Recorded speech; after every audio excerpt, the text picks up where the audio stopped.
छात्राओं की उपस्थिति की बहुत समस्या है। मैंने घर घर जाकर उनको विद्यालय लाने की बहुत कोशिश की, लेकिन सभी का कहना है कि विद्यालय जाने पर हमारा पूरा दिन बर्बाद हो जाता है और कोचिंग में सिर्फ 2 घंटे में ही हमारी पढ़ाई पूरी हो जाती है। कुछ बच्चे आना भी चाहते हैं तो उनकी कोचिंग की टाइमिंग विद्यालय के समय ही रखा गया है। अतः मेरा प्रश्न यह है कि +2 विद्यालय में उपस्थिति सुधारने के लिए विभाग कुछ काम कर रहा है कि नहीं? देखिए, हम लोग बहुत ही स्पष्ट हैं कि कोचिंग इंस्टीट्यूट में जो विद्यालय में जाते हुए बच्चे हैं वो विद्यालय के समय उसको नहीं खोल सकते। ये बहुत ही सख्त निर्देश है कि आप टीचिंग आवर, जब बच्चे स्कूल जाते हैं उस समय आप उन बच्चों का उपस्थिति कोचिंग सेंटर्स में नहीं होगा। और यदि कोई स्कूल में एनरोल्ड बच्चा अगर कोचिंग सेंटर में पाया जाएगा उस विद्यालय की अवधि में, तो उस कोचिंग सेंटर पे कार्रवाई हो जाएगी। ये बहुत ही स्पष्ट है।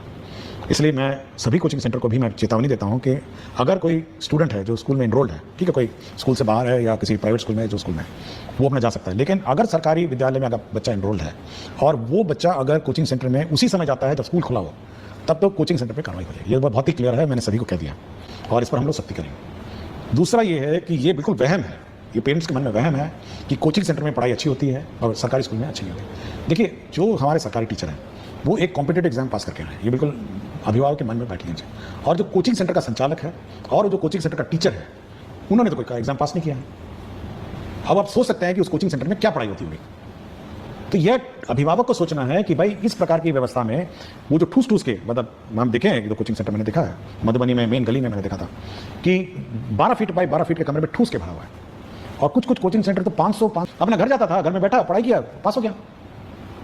कोचिंग सेंटर पर बच्चों को भेजना ये केवल एक दिमाग में बैठ गया है कि भाई कोचिंग सेंटर पढ़ाई होती है।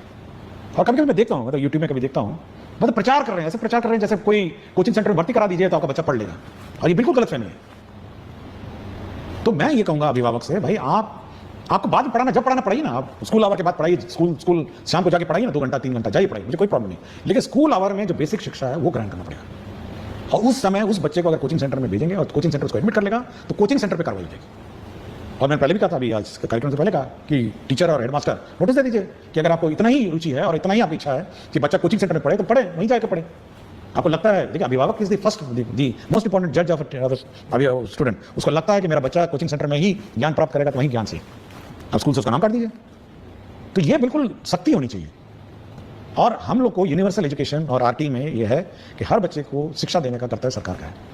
लेकिन अगर अभिभावक यह समझ लें कि हमको कोचिंग सेंटर में ज़्यादा ज्ञान प्राप्त हो रहा है तो यहाँ से नाम कटवा के ले जाए ना, अपना कोचिंग सेंटर वहीं रहे।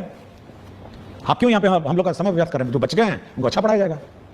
तो ये थोड़ी सख्ती करनी पड़ेगी बोथ इन कोचिंग सेंटर्स और बोथ